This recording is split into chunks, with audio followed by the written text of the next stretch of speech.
ETF is an exchange-traded fund. Sounds fancy? Promise it's not that fancy or complicated. A lot of people will turn to an exchange-traded fund because essentially fund managers, who are usually big dog white men, still, sadly, but we trust them here because they've got lots of experience. They go, you know what, I'm going to make an ETF of my own. It's going to be an exchange-traded fund. Usually it's under a brand, so you might have heard them under Vanguard. You might have heard them under Global X. So many different options, but essentially it is a basket of shares that a fund manager manages, and you go, I'd like in on that. And in exactly the same way that you purchase a share on the stock market, you purchase an ETF. So you go, you pay for your ETF, and instead of going, this share cost $47, this ETF might cost $47, but by investing your $47, you get instant diversification and exposure to all of those companies sitting in the basket. Yeah, okay. Does that make sense? Typically, Beck, an ETF is going to track, I guess, a particular index or sector or commodity or other assets. So as I talk about investing all the time on the podcast and the importance of it, but for me, it's, again, like you were saying, not putting all your eggs in one basket. Now, at the moment, we've all been absolutely dying for. Actually got the top 5. I have sourced these from the ASX. Okay. So let's kick it off.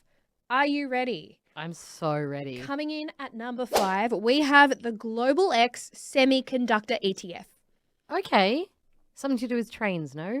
Semiconductor ETF. That far off, Beck. The description of this ETF is the Global X Semiconductor ETF. It's ticker code is SEMI, seeks to invest in companies that stand to potentially benefit from the broader adoption of tech-enabled devices that require semiconductors. This includes the development and manufacturing of semiconductors. Sorry, that's so funny. I don't know why it sounds so funny to me. It is so niche. If I look at the top holdings in this ETF, I can almost guarantee you've never heard of them. So number 1 holding at 10% of their 10.81% of their portfolio is Broadcom Inc. Number 2 at 9.2% is TSMC. Then we have Nvidia Corp. Then we have ASML Holding, NV, and all of these things that honestly, as a financial advisor, I had never heard of either, which makes sense because it's actually a relatively new ETF, right? Yeah, let's see number 2. If that's the least... Wait, we're talking We're going lowest to highest. Lowest to highest in terms of return. In terms of return. Oh, just in general good. No, in terms of return. Okay, so that's the least. That's the least. 47 was the worst that they did this year. Okay. All right. The number 4 ETF is the Hyperion Growth Global. Oh, stunning name. Yeah, I knew you'd know that was next. So if we look this one up, this says the fund seeks to achieve consistent average investment returns over a rolling 5-year period by investing in high quality, predictable businesses with superior growth prospects and attractive risk-adjusted return profiles. Oh, lovely. That actually makes me feel very nice. Sounds like a retreat of some kind. Very, very nice. Yeah. This one, again, has an asset allocation that is semi-similar to the first ETF we talked about. So this one has an asset allocation of 98.91% of international equity, and it's only carrying 1.09% cash. So good to know. Nothing too exciting. But this one has some assets that you might actually know. So if we look at the assets that the portfolio is made up of, 12.15% Tesla. Sounds familiar. Sounds familiar. Then you've got 10.89% of a company called ServiceNow Inc. You then have Microsoft, Amazon, Spotify, Workday, Block Inc., Meta, Visa, and companies that you're probably going to know. Sure. Which should not come as a surprise because remember what we said? They are looking for consistent growth in relatively conservative companies. So you go, all right, well, that makes sense. Hyperion sounds fancy, though. Does sound very fancy. Right? But it's actually just a fancy name for the ETF because, you know what? If I had an ETF, I'd want it to have a good name too, right? Like research sounds really overwhelming. But Beck, go and Google top 5 ETFs. Now click into one of those profiles and look at what they hold. Do you know the companies? Does that make you comfortable? You know what? We might talk to some of our listeners on the show and they'll be like, I would never invest in Tesla. Like, ew, absolutely not going to support that. Cool. Well, maybe that's just not the ETF for you. Let's move on. What's the next ETF you're going to look at? On the flip side, we might have someone who goes, oh my gosh, I love that. Like, this is made up of a whole heap of assets that I do want exposure to. I love this idea, right? And obviously, this 53.68% growth is pretty sexy. But we also need to realize that it's not just the ETF driving that growth, right? Like, if we look at this portfolio that Hyperion has, 12.15% of that portfolio is made up of Tesla. And we also know that 1 year return on Tesla in 2023 was 115.23. So that's actually really high. We can then drop down and look at the individual performance of each of the assets that are in that list and go, well, actually, it makes sense that Hyperion had, 53% growth because the companies it held did really well. We need to then dive deeper and go, will they continue to perform as well as they did this year? Was there good reason as to why they performed as well as they did this year? Does that make sense? Yeah, definitely. So to touch on fees, we said before we like anything below 1%, Beck, and that is 0.7% for fees on Hyperion. Very nice. Any questions from the class? Not yet. Good. I'm liking what I'm hearing. And Good. Is it exciting? Yeah, I'm especially excited because I know those two out of the five. They're babies. They had They're the just least amount of going up. return. But also, I feel like when we start to talk about the top five and I break it down, you go, oh, it's not that complicated, is it? Yeah, no, this is all, yeah. I feel like it this kind of is makes sense. It's making sense. Here is the next ETF, Beck, coming in at number 3 with arguably one of the longer names that makes people feel overwhelmed, but we will break this down, is the Global X Ultra Long NASDAQ 100 hedge fund. Whoa, okay. NASDAQ. Okay, I was going to try and repeat it after you, but I've completely Global X forgot it Ultra already. Long NASDAQ 100 hedge fund. Whoa.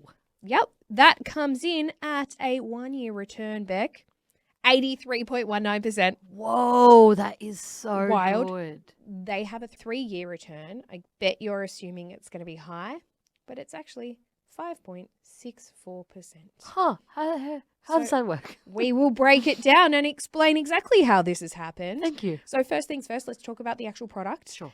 The Global X Ultra Long NASDAQ 100 hedge fund, which we could just use the ticker code of LNAS, is an actively managed fund that aims to provide investors with geared returns. So geared returns means there is money being borrowed to be invested. Sure. Positively related to the return of the NASDAQ 100 index by investing primarily in a portfolio of long E-mini NASDAQ 100 futures contracts listed on the Chicago Mercantile Exchange. I am so sorry. I don't know. No, I just thought that you already knew that.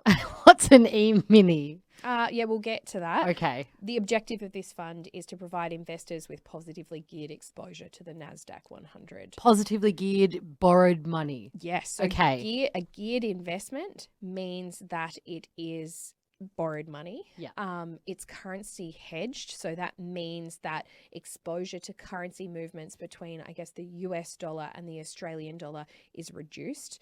Doesn't mean it's eliminated completely, but hedging means that you know how like the currency goes up and down. Hedging means it's a little bit more stable. Okay. It does go up and down a little bit, but it's really important to understand what hedged versus unhedged means. Unhedged literally just means that they're not accounting for any like currency changes. So essentially it includes 100 of the largest American domestic and international non-financial companies that are listed on the NASDAQ stock market. And essentially it has a market cap of $15 trillion, Beck. And the NASDAQ 100 essentially has proven growth history, impact, and performance. Like, I'm assuming you've heard of the NASDAQ before, whether you understand it or not.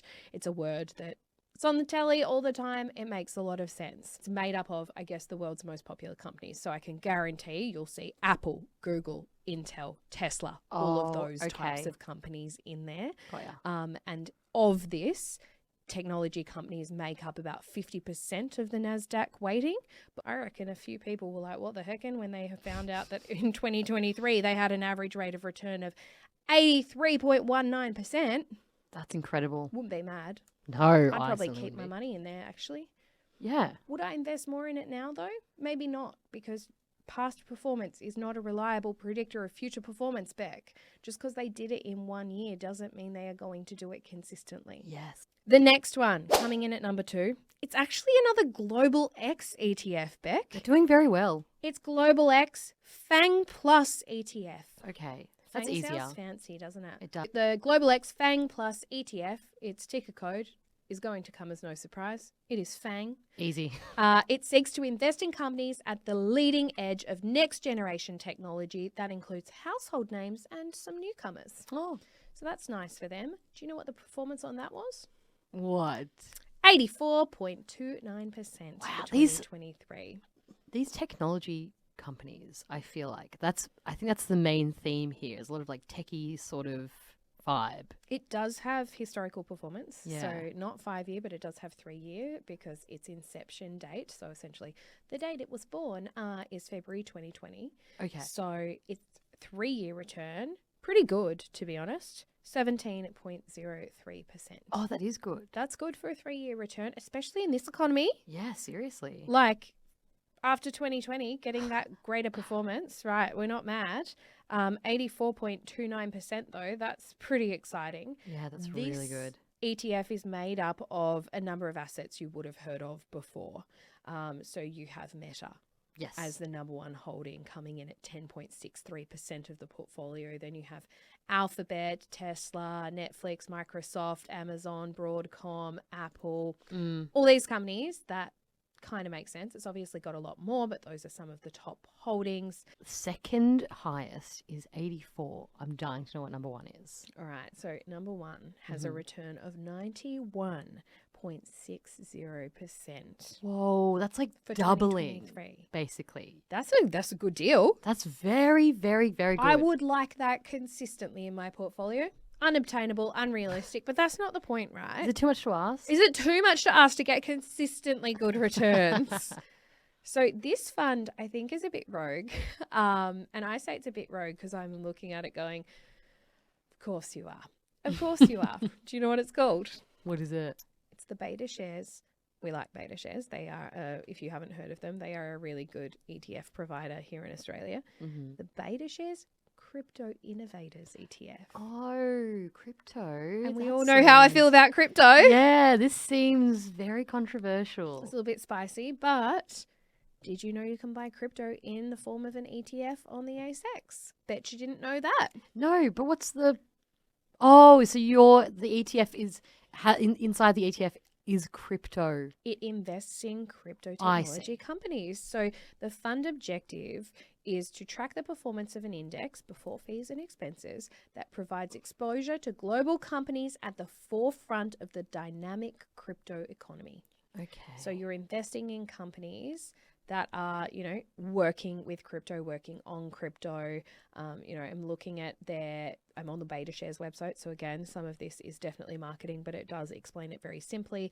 But essentially, CRYP is their ticker code. It invests in up to 50 different crypto leaders like Coinbase, Riot Blockchain, MicroStrategy, and more. So these are all crypto providers. You're not investing in the actual cryptocurrency. So you're not going to buy the Bitcoin back. Yeah. You're investing in the company that makes the Bitcoin. Okay, that feels a bit better. Makes more sense, right? Yeah. So if we look at this, as I said, 1 year return, 91.60%. It doesn't have 3 or 5 year return because this is one of the first, if not the first, crypto ETF that has been accessible in our market. You won't be surprised that application software companies make up 53%. Does that mean you guys should go out and invest in these ETFs? Absolutely not. That's a terrible idea.